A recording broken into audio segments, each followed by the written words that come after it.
करीब 2 घंटे के सफ़र के बाद सब होटल पहुंच चुके थे। ये होटल मुंबई का नंबर 1 होटल था जो कि देव की शादी के लिए बुक किया गया था। सरला की तो आंख चौंधिया गई थी। सरला रिया के हाथ पर हाथ मारते हुए बोली, अरे रिया, जरूर पिछले जन्म में बहुत अच्छे कर्म करे होंगे, तभी तो आज इतना अमीर दामाद मिला है। अरे देख तो सही, चारों तरफ से ऐसा लगता है जैसे पता नहीं किसी और देश में पहुंच गए हो। अरे मुझसे कंट्रोल नहीं होता। चल अंदर चलते हैं। मैं तो सब जगह फ़ोटो खिंचवाऊँगी, फिर मीना को जलाना भी तो है। तू खींचेगी ना मेरे फ़ोटो? सरला खुश होते हुए बोली तो रिया ने बहुत बुरा मुँह बनाया। ओह माँ, क्या चीज़ हरकतें करती हो प्लीज़। माँ, मेरी कोई रेपुटेशन है, मैं देव सिंघानिया की वाइफ हूँ, रिया सिंघानिया, प्लीज़ थोड़ी तमीज़ से रहिए। रिया के कहने पर सरला मुँह बनाते हुए चुप हो गई। तभी दो बहुत ही ज़्यादा खूबसूरत लड़कियाँ जिन्होंने व्हाइट स्कर्ट और ब्लैक टॉप पहना हुआ था, मुस्कुराते हुए आई। आइए मैम, आपका ही इंतज़ार हो रहा था। लड़के वाले आ चुके हैं। अब टीम ब्राइड का इंतज़ार में आपके रूम रीमा आपको दिखाएगी। उस उन लंबी और पतली लड़कियों को देख कर के सरला रिया के कान में बोली, अरे रिया, ये तो किसी हीरोइन से कम नहीं लगती। इनसे पूछना अपने सोहम से शादी करेगी। अरे मेरी बहू भी अच्छी होगी। बता तो, तेरी नौकर है ये। देव कहीं इनको पसंद ना कर ले। माँ बस भी करो ना, क्यों इतना बोलती हो? इस बार रिया थोड़ी चिल्लाते हुए बोली तो सबका ध्यान उस तरफ था। हीर ने ये सब देख ही रही थी, इसलिए अपनी हैंड कैरी लेकर आगे बढ़ गई थी। लेकिन तभी वो लड़की आगे आ गई। मैम, आप मेरे साथ चलिए। रीमा आप सबको लेकर जाएगी, और हीर मैम, आपका रूम मैं आपको दिखाती हूँ। क्यों? हीर तुम्हारे साथ क्यों जाएगी? और ऐसा कैसा स्पेशल रूम है जिसमें हम नहीं जाएंगे? वो हीर के लिए होगा। रिया गुस्से से बोली, मैम एक्चुअली मैं आपके लिए स्पेशल रूम है जो हीर के लिए नहीं है। रीमा चुपके से रिया के कान में बोली तो रिया की मुस्कान गहरी हो गई। ठीक है, जाओ जाओ, लेके जाओ, हम अलग ही जाएंगे। चलिए माँ, रिया कहती हुई रीमा के साथ चली गई और दूसरी लड़की हीर को सामान लेकर उसको अपने साथ ले जाने लगी। हीर जब होटल के अंदर एंटर हुई, उसका स्वागत रेड रोज के से किया गया था। हीर होटल के जिस साइड पर जा रही थी वो एकदम शीश महल के जैसा था। हीर ने अपनी जिंदगी में इतने खूबसूरत जगह कभी नहीं देखी थी। नीचे जमीन में भी लाल गुलाब इस तरह बिछाए गए थे, कहीं से भी कहीं जमीन नहीं नजर नहीं आ रही थी। हीर को थोड़ा अजीब लग रहा था। वो लड़की हीर का सामान लिए आगे आगे चल रही थी और होटल का सारा स्टाफ हीर के आगे सिर झुका रहा था। चारों तरफ गुलाब ही गुलाब थे। वहीं हीर डरती हुई चल रही थी। हीर ने अपने रूम तक का सफ़र गुलाबों पर तय किया था। हीर रूम में एंटर होने से पहले ही बोली, अब सुनिए जी, जो भी ये सब नीचे हुआ, ये रोज़ ये सब किस किस लिए?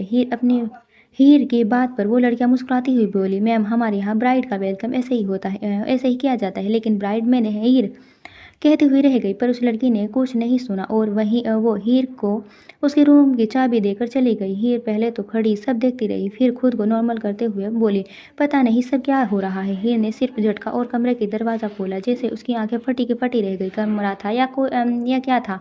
फिर तो पहले उस कमरे से निहारती रही। इतना बड़ा कमरा जिसमें सामने बेड और उसके साइड में बहुत बड़ी ग्लास वॉल जिससे पूरा समंदर दिख रहा था। हीर का पूरा कमरा वाइट थीम था। सामने ही बहुत बड़ी ड्रेसिंग थी। हर तरफ वाइट फर्नीचर और वाइट ही पर्दे थे। हीर तो उस कमरे की खूबसूरती में खो गई थी। बाहर वो लड़कियां मिस अनीता के पास आई और हंसते हुए बोली, मैम जैसा आपने कहा था वैसा ही किया। हीर मैम को देव के सर के सामने वाला रूम दे दिया है। उनका वेलकम भी बहुत अच्छे से किया है। मैम आपकी होने वाली बहू बहुत सुंदर है। ये लड़की कहती हुई चली गई तो मिस अनीता के चेहरे पर मुस्कान दौड़ गई। हम जानते हैं हमारी हीर लाखों में एक है। सुनो, मिस अनीता ने उस लड़की को फिर से अपने पास बुलाया। एक काम करो, हल्दी के लिए जैसा सबको बताया है वैसा ही करना। एक बार इंट्रोडक्शन दे दो तुम भी, कोई भी प्रॉब्लम नहीं होनी चाहिए। ओके, मिस अनीता ने कहते हुए चली गई। वहीं दूसरी तरफ रिया और सरला होटल को देख रही थी, जहाँ चारों तरफ की खूबसूरती उनको दीवाना कर रही थी। सरला एक कदम चलती और फिर रुक जाती, फिर एक कदम रुकती और फिर चलती, हर जगह रुक रुक कर फोटो खींच रही थी। और रिया को शर्म आ रही थी। हीर को कुछ भी समझ नहीं आ रहा था। एक तो इतना खूबसूरत कमरा और वो लड़की बार बार उसको ब्राइट ब्राइट कहकर बुला रही थी। हीर को एकदम से कुछ भी समझ नहीं आ रहा था। लेकिन इससे पहले हीर कुछ समझ पाती, उसके कमरे में दो और लड़कियां आई। देखने से किसी फैशन डिज़ाइनर जैसे मालूम होती थी। दोनों लड़कियां चेहरे पर मुस्कुराहट लिए हीर के पास आ गई। हाय मैम, कैसी हैं आप? जी, आप हीर समझ गई थी, लेकिन जानबूझ करके अनजान बनते हुए बोली, मैम हमें अनीता मैम ने भेजा है शाम के फंक्शन के ड्रेस के लिए, आपका साइज देखना था। हीर अब फिलहाल क्या ही कहती, इसलिए चुपचाप अपना नाप देने लगी। थोड़ी ही देर में वो लड़कियां चली गई। हीर परेशान हो रही थी, इसलिए बाहर निकलते हुए चारों तरफ देखने लगी, लेकिन उसको दूर दूर तक कोई भी नजर नहीं आ रहा था। हीर मन ही मन बोली थी, हे भगवान, ये तो इतना बड़ा होटल है, ऊपर से चारों तरफ कमरे, अब कैसे पता करूं मुझे कहाँ जाना है। हीर चारों तरफ नजर घुमा रही थी, तब उसको सामने एक लड़की आती दिखी। हीर धीरे से बोली, अब सुनिए, मिस्टर देवसिंघानिया की फैमिली से मिलना है, क्या आप बता सकती हैं आसपास कहीं? हीर पूछते हुए बोली तो उस लड़की ने मुस्कुराकर जवाब दिया, मैम, यहाँ पर सब रूम टीम ग्रूम के लिए बुक किए हुए हैं और यहाँ आसपास ग्रूम की टीम के रूम है, लेकिन रूम हमने सबके हिसाब से डिसाइड कर रखे हैं, जैसे ग्रूम और ब्राइड के लिए अलग रूम है और ग्रूम की मदर के लिए भी स्पेशल रूम है, तो आपको जो भी रूम स्पेशल लगे वो ग्रूम की मदर का होगा। हीर ने अपना सिर पकड़ लिया, हे भगवान, क्या ही करूं मैं, ये अमीर लोगों के चौंचले, इनसे तो बस भगवान ही बचाए। हीर कहती हुई चारों तरफ देखने लगी। पीछे से अनीता जी धीरे से बोली, बेटा, ये सब जरूरी है, अगर ये सब नहीं करा होता तो जो मैंने सोचा है वो कभी नहीं होता। अनीता जी चुपचाप पीछे हट गई और फिर धीरे से रूम ढूंढने लगी। हीर के कमरे के एकदम सामने बहुत खूबसूरत सा कमरा था। हीर को लगा शायद ये दूल्हे की माँ का है, मतलब अनीता जी का, क्योंकि जैसे उसे लड़कियों ने बताया था उस हिसाब से यही रूम होना चाहिए। हीर ने हल्का सा नॉक करा तो दरवाज़ा खुला हुआ था। हीर धीरे से अंदर आ गई। सामने कमरा डार्क ग्रीन थीम पर था। हीर की आंखें खुली को खुली रह गई। हीर पहले तो कमरे में देखती रही, फिर वो खुद को नॉर्मल करते हुए बोली, आंटी, आंटी, आंटी। हीर हीर को कई बार आवाज़ देने पर भी कोई नहीं बोला तो बेचारी हीर पलटने ही वाली थी जब अचानक ही वो किसी से टकराई। हीर का बैलेंस बिगड़ा तो वो सामने वाले इंसान को भी लेकर नीचे गिर गई और गिरने वाले ने भी ध्यान नहीं दिया कि अचानक साइड में रखी हल्दी पूरी की पूरी दोनों के ऊपर गिर गई। हीर ने जल्दी से सिर उठाकर देखा, देव शर्टलेस था, शायद अभी अभी नहाकर निकला था। हीर की आंखें शर्म से झुक गई। ऊपर से हल्दी हीर के पूरे चेहरे और उसकी गर्दन पर थी। ठीक वैसे ही देव की पूरी बॉडी पर थी, क्योंकि हल्दी देव के ऊपर गिरी थी और ये देव से हीर को लग गई थी। बाहर से अनीता जो दोनों को देख के बोली, क्या हो गया शगुन मेरे बहू और बेटे का। ये कहते हुए अनीता जी के चेहरे पर अलग सी मुस्कान थी। अनीता जी दोनों को नजर उतारती चली गई थी। इधर देव गुस्से से बोला, क्या बदतमीजी है ये, तुम्हें नहीं पता किसी के कमरे के में नोक किया जाता है, क्योंकि देव अभी भी नहाकर निकला था, इसलिए उसको भी अचानक आने वाले खतरे का पता नहीं था और ऊपर से बेचारे के चेहरे पर हल्दी का बाउल गिर गया था। हीर देव के ऊपर से उठते हुए बोली, मिस्टर देव, हर बार गलती मेरी नहीं होती, आपका भी पूरा हाथ होता है और ये हल्दी का बाउल आपके ऊपर गिरा था, उसमें मेरी क्या गलती, मैंने थोड़े ही रखा था यहाँ और मैं खुद नहीं गिरी, आप मुझे लेकर गिरे हैं और ऊपर से मेरे नए कपड़े खराब कर दिए, सब हल्दी में हो गए हैं और वो मतलब भलाई भी करो और नखरे भी झेलो। मैंने कहा था तुम्हें, मैंने बोला था तुम्हें गिरो और जब सामने गिरोगी तो बचाना तो पड़ेगा ही, फेंक तो नहीं दूंगा। नहीं चाहिए आपका एहसान, मैं किसी और को ढूंढने जा रही थी, लेकिन बुरा हो किस्मत का, आपसे मुलाकात हो गई। देव ने हीर की बात का कोई जवाब नहीं दिया। देव गुस्से से बोला, चुप रहो और आप वापस आओ। हीर गुस्से से बोली, बिल्कुल नहीं, क्यों आऊँ, ताकि आप मेरी और बेइज्जती करें। हीर तुमसे जितना बोला है उतना करो, वापस आओ। एक देव ने मजबूरन हीर का हाथ अपनी तरफ खींचा और उसको बुलाना पड़ा। देव ने हीर को दीवार से लगा दिया और थोड़े गुस्से से बोला, हीर, जब एक बार कहा जाए उसको सुन लिया करो, तुम्हारी ड्रेस का हुक खुला है और तुम्हारी कमर पर हल्दी लगी हुई है, शायद तुम्हें अंदाजा नहीं, क्योंकि अगर तुम्हारे उस तक की पति ने देख लिया, उसने इस बात पर तुम्हें कुछ कहा तो मैं उसकी जान ले लूंगा, इसलिए अपने पति परमेश्वर को बचाने के लिए चुपचाप जितना कहा वो कर दो। हीर के देव की बात समझ नहीं आई तो हीर ने चुपचाप अपना दुपट्टा खोला और उसके पूरी तरह से पहन लिया।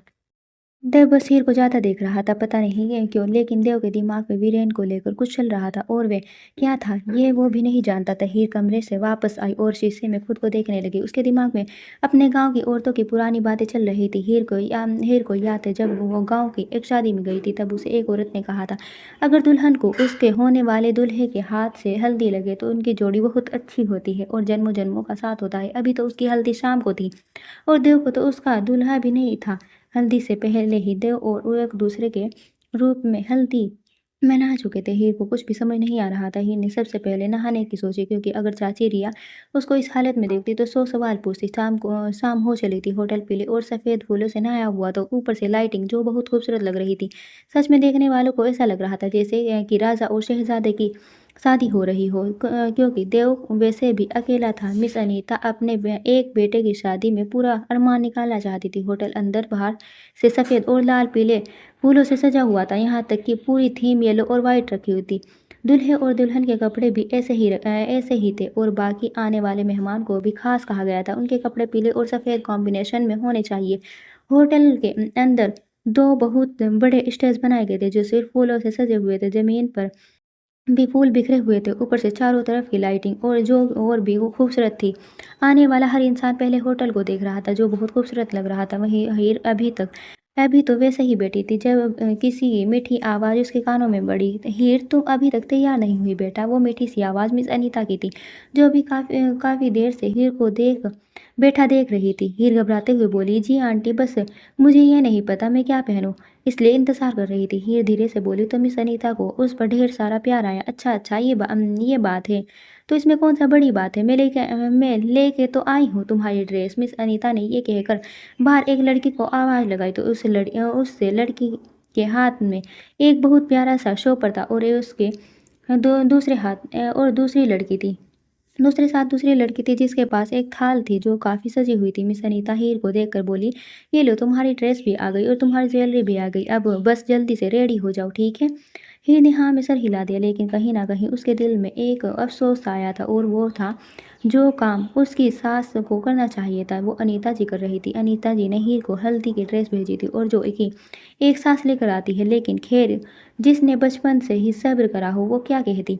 इसलिए खामोशी से बैठ गई। मिस अनीता जी हीर के चेहरे पर हाथ फेर करके दरवाज़ा बंद करके चली गई थी। उन लड़कियों में से एक लड़की आगे आई और उसने दूसरी से भी थाल लेकर बेड पर रख दिया। पहली लड़की बोली, मैम, आप एक बार अपनी ड्रेस और ज्वेलरी देख लीजिए, उसके बाद ही हम देखेंगे आप आपका हेयर स्टाइल और मेकअप कैसा करना है। उन लड़कियों के बात पर हीर ने धीरे से हाँ में सिर हिला दिया और मासूमियत से बोली, जी ठीक है। उन लड़कियों ने जैसे हीर के सामने ड्रेस करी तो उसके आंखें खुली की खुली रह गई। हल्दी के लिए खास ड्रेस थी, व्हाइट और येलो कॉम्बिनेशन का लहंगा था जिसमें बहुत छोटे छोटे मोतियों का काम था। हीर का हल्दी का दुपट्टा येलो और हल्का पिंक था, उस पर येलो ब्लाउज जो ज़्यादा हेवी नहीं था और लहंगा तो इतना खूबसूरत था। वो लड़की अभी चौंक गई थी। हीर ने धीरे से पूछा, ये आप मेरे लिए लाई है ना। हीर की बात पर उन लड़कियों ने धीरे से जवाब दिया, मैम, आपके लिए ही है, ये अनीता मैम ने भेजा है। हीर ने फिर से एक बार उस खूबसूरत लहंगे को देखा। हीर का मन कर रहा था वो बस उस लहंगे को देखती रहे।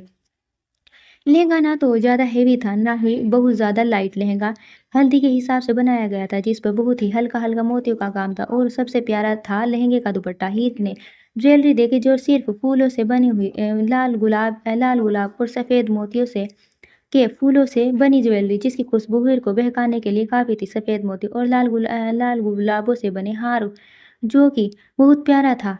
उस पर ऐसे ही इयररिंग और टीका। हीर की आंखों में आंसू आ गए। उसको हमेशा से ये फूल बहुत ज़्यादा पसंद थे और उसकी ख्वाहिश थी कि उसकी हल्दी जब भी हो, उसकी ख्वाहिश थी कि उसकी हल्दी पर उसमें उसमें फूलों की यही थीम हो। आज ये सब वैसा ही था। उन लड़कियों ने हीर को देखा और प्यार से बोली, मैम, आप एक काम करिए, पहले आप लहंगा और ब्लाउज पहन कर आ जाइए, उसके बाद हम आपका मेकअप और दुपट्टा सेट कर देंगे। हीर ने हाँ में सर हिला दिया और बाथरूम में घुस गई। वहीं दूसरी तरफ रिया का लहंगा भी आ चुका था, लेकिन हीर के मुकाबले रिया का लहंगा ज़्यादा खास नहीं था। पर रिया उस पर ही पागल हो गई थी क्योंकि हीर का लहंगा अभी किसी ने देखा कहाँ था और जो लहंगा रिया का था वो भी कम नहीं था। रिया के लिए भी फूलों की फ्लावर ज्वेलरी बनाई गई थी। रिया बैठी अपने कपड़े देख रही थी जब सरला मेकअप करते हुए बोली, वैसे उस हीर को कहाँ ले गए। मेरा मतलब है अब तक कुछ पता नहीं हुआ उसका। वैसे एक बात समझ नहीं आती, उस हीर से क्या रिश्ता है तेरी सास का जो पूरे दिन हीर हीर कहकर उसका गला नहीं सूखता। मैं बता रही हूँ रिया, जरा आप इसे पकड़ कर कसे कसे कहीं तो हाथ न मलती रह जाए। अपनी माँ की बात पर रिया चिढ़ते हुए बोली, हाँ कस लूंगी। अब निकलो यहाँ से, तैयार होना है मुझे, जाओ। सरला गुस्से से निकल गई तो रिया को लड़कर तैयार करने लगी। वहीं देव अपने कपड़े में देख रहा था। देव का ड्रेस हीर के साथ मैचिंग करनी थी। देव ने अपना वाइट कुर्ता और वाइट ट्राउजर बनवाया था, उस पर येलो देव और दुपट्टा जो कि उसके गले के चारों तरफ लिपटा हुआ था। देव भी तैयार था, उसके दोस्त भी आ गए थे। देव के दोस्त उसे छेड़ रहे थे तब अनीता आई। देव हो गए बेटा, तैयार हो गए बेटा, आओ चलो नीचे, सब मेहमान आ गए हैं। अरे चलिए आंटी, अपने शेर को हम लेकर आते हैं। आज फाइनली ऊँट पहाड़ के नीचे आ ही गया ना। भाई साहब कहते थे शादी नहीं करूँगा। हाँ, हाँ सर, अब अपने शेर को लेकर आ जाओ जल्दी नीचे।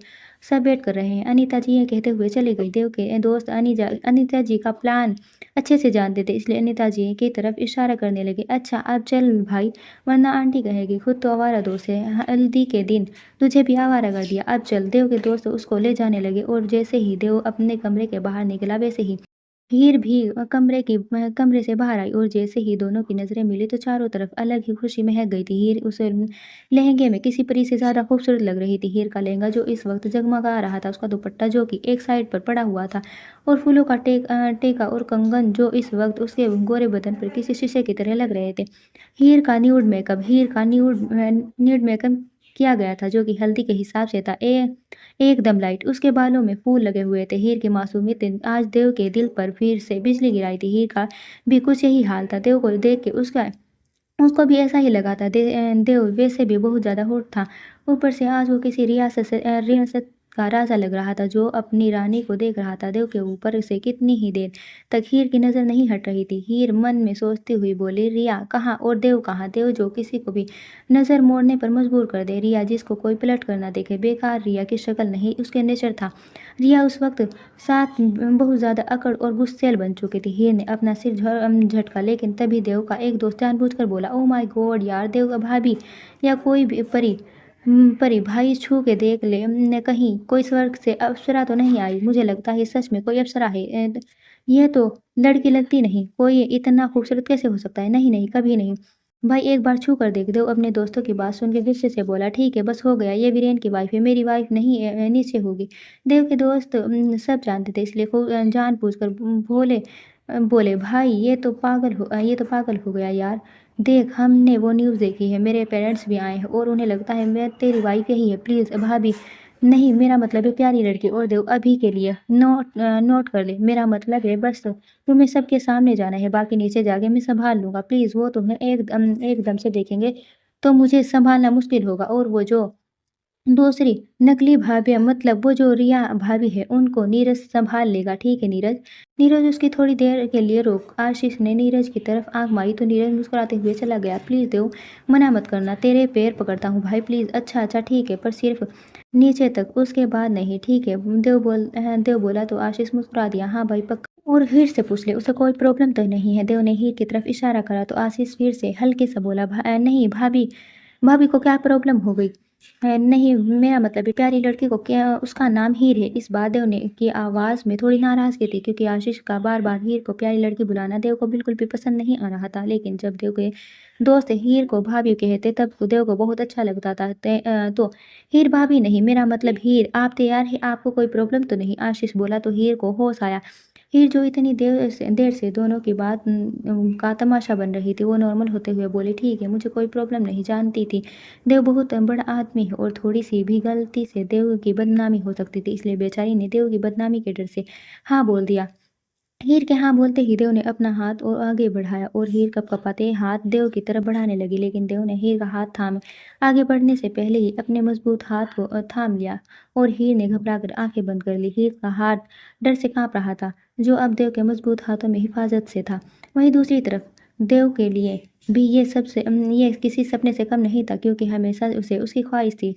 उसने ये पल हीर के साथ देखा था, जो आज काफ़ी हद तक पूरा होने वाला था। और वही दूसरी तरफ नीरज रिया को ढूंढ रहा था, और थोड़ी देर में नीरज को रिया नजर भी आ गई थी, जो फूलों की चादर के बीच अपनी माँ के और कुछ दोस्तों के साथ चलती हुई आ रही थी। नीरज जल्दी से रिया के पास आ गए और जानबूझकर बोला, ओह माय गॉड, आज तो चांद जमीन पर आ गया। नीरज की बात सुनकर सरला मुस्कुराती हुई बोली, अरे बेटा अभी तो कुछ भी नहीं, जवानी में देख मैं क्या लगती थी। सरला की बात सुनकर के नीरज मन में सोचता हुआ बोला, तुम दोनों तो सिर्फ चांद पे दाग जैसी लग रही हो, असल खूबसूरती तो ये मेरी हीर भाभी है, जो उठने वाली नज़र को ही दीवाना कर दे। लेकिन फिलहाल नीरज को कैसे भी इन सब को रोकना था, इसलिए रिया को देखते हुए बोला, रिया भाभी क्या लग रही हैं आप? मैं भी तो सोचूं, देव शादी के लिए कैसे मान गया? हम अब समझ आया कैसे मान गया। भाभी आपको देख के तो चांद भी शर्मा जाए। नीरज एक से इतनी झूठी तारीफ हो रही नहीं हो रही थी। नीरज उतनी तारीफ कर रहा था और वही रिया खुशी के साथ हैरान भी था। रिया शर्माते हुए बोली, आप कौन? मैं पहचानी नहीं। रिया के बात पर नीरज हंसते हुए बोला, अरे भाभी, मेरा नाम नीरज है, देव का दोस्त नीरज। पहचाना नहीं आपने? ओ हाँ, देव ने बताया नहीं होगा। खैर, मैं नीरज हूँ और आज आपको देख के मुझे सही से लग रहा है। देव इतनी जल्दी कैसे शादी के लिए राजी हो गया? अच्छा भाभी, चलिए ना थोड़ी फोटो खिंचवा लेते हैं, मैं बाकी दोस्तों को जलाऊंगा। मैंने देव और उन सबसे पहले भाभी के साथ फोटो खिंचवा लिया। रिया और सरला तो जैसे इतना सुन के दीवानी हो गई थी, उन्हें यकीन ही नहीं आ रहा था। नीरज उनकी भर भर के तारीफ कर रहा था और वहीं नीरज पता नहीं देव और हीर के लिए कैसे दिल पे पत्थर रख के दोनों की तारीफ कर रहा था। दूसरा आशीष ने दोनों को बिल्कुल तैयार करके दोनों की एंट्री होने वाली थी। आशीष धीरे से बोला, यार देव, बस तू नीचे जाने तक संभाले, उसके बाद मैं अपने माँ बाप को समझा लूंगा। आशीष नीचे चला गया था और हीर का नाजुक हाथ देव के हाथों में था। पीछे से लड़कियां पीले और लाल फूलों की चादर लेकर आ गई थी।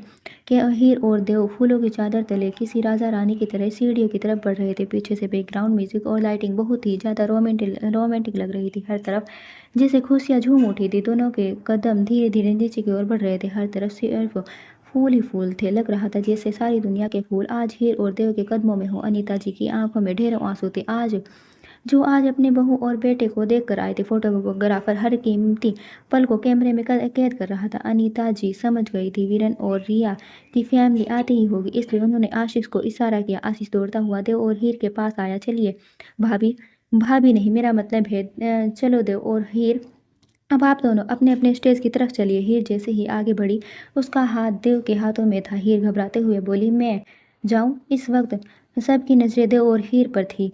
देव ने हाँ में सर हिलाया तो आशीष उसके कान में बोला, भाई अब तो सारी जिंदगी भर के लिए यही हाथ थामना है, फिलहाल के लिए छोड़ दे। देव ने एकदम आशीष को देखा तो आशीष ने बात बनाते हुए बोला, अरे मेरा मतलब हीर को जाने दे, उसका हाथ छोड़ दे। देव को एहसास हुआ तो देव ने हीर का हाथ छोड़ दिया।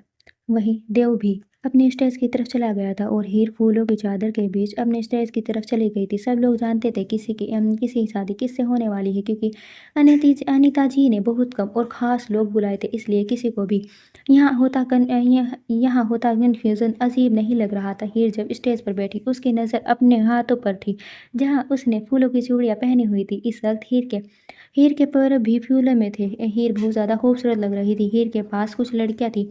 हीर के ठीक सामने देव का स्टेज था। थोड़ी देर में फिर से एक तो म्यूजिक चला और रिया की एंट्री हुई। रिया बड़ी मुस्कुराती हुई आ रही थी, लेकिन ना तो उसमें हीर वाली खूबसूरती थी, ना ही उसकी मासूमियत जो इस वक्त निखर कर आ रही थी। ऊपर से मेकअप आर्टिस्ट से जबरदस्ती रिया ने डार्क मेकअप कराया था। जबकि हल्दी पर लाइट मेकअप चलता है। रिया और सैला बहुत ज़्यादा तड़क भड़क का मेकअप करके और बहुत ज़्यादा मुस्कुराते हुए देव के पास चल कर आ रही थी। रिया के देव के बराबर में आकर बैठ गई। वहीं वीरेन भी आ चुका था। वीरेन भी खुश होता हुआ हीर के साइड में बैठ गया था। देव की नज़र बार बार हीर के और वीरेन पर थी। वीरेन पागलों की तरह हीर को देख रहा था। वहीं हीर सिर्फ सिर झुकाए बैठी थी। उसको आज इस मौके पर अपने माँ बाप की याद आ रही थी, जबकि अनीता जी अपने बेटे को छोड़कर हीर के पास थी। हीर के पास अनीता जी और अनिकेत जी थे। वीरेन वीरेन के माँ बाप थे। वही देव और रिया के पास सरला और सोहम और बाकी देव के दोस्त थे। आशीष हीर के पास ही खड़ा था। आशीष को मासूम हीर के एक बहन नजर आई तो वो ये बात धीरे से आशीष ने हीर के कान में कह दी, तो जिससे हीर के चेहरे पर हल्की सी मुस्कुराहट आई थी और गायब भी हो गई थी। थोड़ी देर में हल्दी शुरू हो चुकी थी और बारी बारी सब आकर दोनों कपल को हल्दी लगाने लग गए थे। रिया ने जल्दी से हल्दी नहीं लगवाई क्योंकि उसको हल्दी पसंद नहीं थी और वीरेन को हल्दी से एलर्जी थी। अनीता जी दोनों हाथों में हल्दी लेकर हीर की तरफ बढ़ी। उनके दोनों गालों पर हल्दी लगाकर प्यार से बोली, हमेशा हमेशा खुश रहो तुम और तुम्हारी जोड़ी हमेशा सलामत रहे। अनीता जी ने ये कहते हुए देव को देखा था, जो इस वक्त अपने दोस्तों से लड़ने में बिजी था, क्योंकि उसके दोस्त जबरदस्ती उसको हल्दी लगा रहे थे। अनीता जी ने प्यार से हल्दी के हीर के नाक पर लगा दी और मुस्कुरा दी। थोड़ी ही देर में बस देव ने हल्दी में ढक दिया था। रिया से अब ये सब बर्दाश्त नहीं हुआ और वो चली गई, क्योंकि देव के दोस्त जानबूझकर उसके ऊपर हल्दी डाल रहे थे। वहीं वीरेन भी थोड़ी देर के लिए वॉशरूम चला गया था और वीरेन के जाते ही देव के दोस्त उसके पीछे भागने लगे, जिससे देव हीर के पास आ गया और फिर अचानक से देव के दोस्तों ने पूरी हल्दी से भरी बकेट देव और हीर के ऊपर उछाल दी और जैसे ही हल्दी दोनों की तरफ आई थी, देव ने हीर को कवर कर दिया। देव ने हीर के चारों तरफ अपनी बाहों को लपेट दिया। जहाँ ये सब देख के सरला के होश उड़ गए थे, वहीं वीरेन वॉशरूम से आते हुए वहीं रुक गया था और वीरेन के माँ बाप भी सब कुछ अजीब नज़रों से होता हुआ देख रहे थे। जब हीर को एहसास हुआ तो देव से अलग हुई और घबरा कर धीरे धीरे कदम उठाती हुई वहाँ से चली गई। देव जानता था ये सब उसकी ही गलती है, लेकिन फिलहाल कुछ भी कहना सही नहीं समझा। सरला चाची बड़े तेवर में हीर के पीछे भागती तो अनीता जो उसके रोकते हुए बोली, सरला जी, कभी बड़ों की तरह भी सोचा करिए। आप बहाने ढूंढती हीर को बेइज्जत करने के। आपके सामने अभी जो हुआ वो सब अनजाने में हुआ, लेकिन आप इस बात पर भी हीर को सुनाने जा रही हैं। मेरे हिसाब से आपको थोड़ा तो सोचना चाहिए। वे बच्ची है, अचानक से नहीं संभल पाई और ऊपर से देव उसको गिरने देता।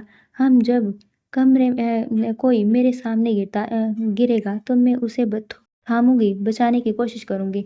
वही देव ने किया। लेकिन आप क्या कर रही है? देखिए, मेरी बात समझिए और कोई भी तमाशा मत लगाइए और हो सके तो अपनी दोस्तों को भी समझाइए। अनीता जी ने वीरन की माँ की तरफ इशारा किया, जो गुस्से से सरला को ही घूर रही थी। प्लीज़ आप इनको लेकर अपने रूम की तरफ चली जाइए और इन्हें समझा दीजिए।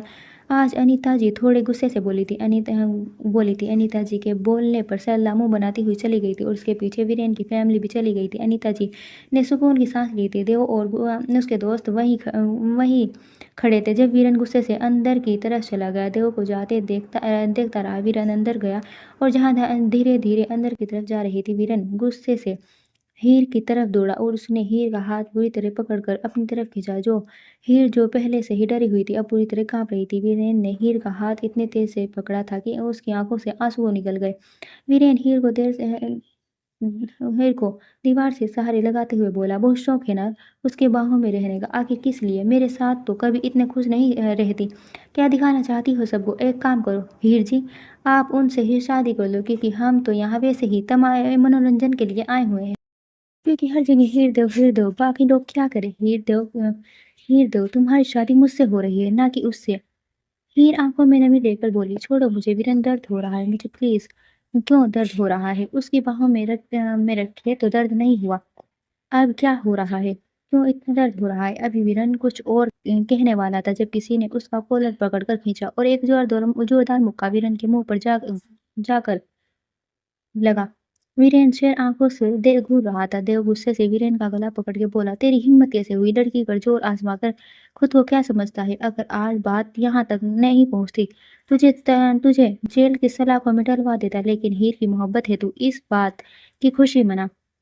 तुझे कोई देखना भी पसंद ना करे, लेकिन इस लड़की ने तुझसे प्यार किया है। अरे, तू उसके प्यार का बदला क्या करके दे रहा है? ये बकवास करके तेरे दिल में पहले से जहर भरा है। तू हर बार इस पर शक करता है। देव ने हीर की तरफ इशारा करा, जो अपने हाथों हाथ पकड़े खड़ी थी। हीर के हाथों में जो पोल की चूड़ियां थी चूड़ियां थी, वो टूट गई थी और उसके अंदर का कांच हीर के हाथों में लगा हुआ था। देव ने हीर का हाथ पकड़ा और उसको मोड़ते हुए बोला, बताओ, दर्द हो रहा है? वीरन गुस्से से चिल्लाने लगा, अभी तो ये कुछ भी नहीं है, लेकिन अगर तूने आगे से कुछ ऐसा करा।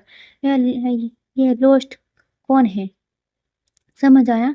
क्योंकि मैं किसी लड़की को बदनाम नहीं करना चाहता। मैं नहीं चाहता बाद में हीर पर कोई सवाल उठे, क्योंकि आज बात हल्दी तक पहुंच गई है। लेकिन एक बात याद रखना, देव सिंह कान्या कभी भी झूठ नहीं बोलता। आगे से अगर तेरी वजह से हीर के चेहरे पर शक भी आई ना, तो मुझसे बुरा कोई नहीं होगा। दफा हो जा अब यहाँ से। देव के कहने पर वीरेन शांति से चला गया, लेकिन सिर्फ दिखावे को, वरना वीरेन के अंदर अब बदले की आग जलने लगी थी। हीर खामोशी से हाथ पकड़े खड़ी थी और वे धीरे से आगे बढ़ने लगी। तभी देव ने उसका हाथ पकड़ लिया। तुम्हें इनविटेशन देना पड़ेगा, दिखा। नहीं, हाथ से खून बह रहा है। और हीर, अभी भी वक्त है, सोच लो। तुम्हें इस वीरेन से अच्छा लड़का मिल सकता है। वीरेन ये उम्र भर तुम्हें दर्द देगा और तुम्हें सिर्फ मुझे नीचा दिखाने के चक्कर में अपनी जिंदगी खराब कर लेगी। देव के कहने पर हीर देव की आंखों में देखती हुई बोली, बस कीजिए मिस्टर देव, अच्छाइयों के ज्ञान आप मुझे मत दीजिए। जैसे आपने मुझे नीचा दिखाने के लिए रेया को प्रपोज नहीं किया, उसके बारे में क्या ख्याल है आपका? देव जानता था हीर क्या सोच रही है, इसलिए अचानक ही देव ने हीर के होठों पर उंगली रख दी। शांत, एक शब्द और नहीं। मेरी बात से ध्यान से सुनो, तुम्हारी हाथ से खून बह रहा है, पहले इस पर कुछ लगवा लो, उसके बाद लड़ लेना। देव ने हीर से कहा तो हीर ने अपना हाथ झटके से छुड़ा लिया। बिल्कुल नहीं, आपको फिक्र करने की जरूरत नहीं है, मैं खुद अपनी केयर करने के लिए काफी हूँ। आप जा सकते हैं मिस्टर देव। देव गुस्से से हीर को पकड़ते हुए बोला, तुम कभी नहीं सुधर सकती। तुम्हारे अंदर ये जो ईगो है ना, तुम्हारी सबसे बड़ा दुश्मन है। तुम्हें क्या लगा मैं मर रहा हूँ तुम्हारे लिए? तुम बिल्कुल गलत हो। सुना तुमने? ये शायद तुम्हें पसंद है, ये सब जो वीरेन तुम्हारे साथ करता है। हीर ने अपनी आंखों से आंसू साफ करे और चेहरे पर दर्द भरी मुस्कान लेकर आगे बढ़ गई। वहीं देव ने गुस्से से अपना हाथ दीवार पर मारा। कभी नहीं सुधर सकती है, कभी नहीं। दोस्तों, कहानी अच्छी लगे तो please like, comment, share and subscribe करना बिल्कुल ना भूले। कल मिलते हैं एक नए पार्ट के साथ, तब तक के लिए बाय बाय।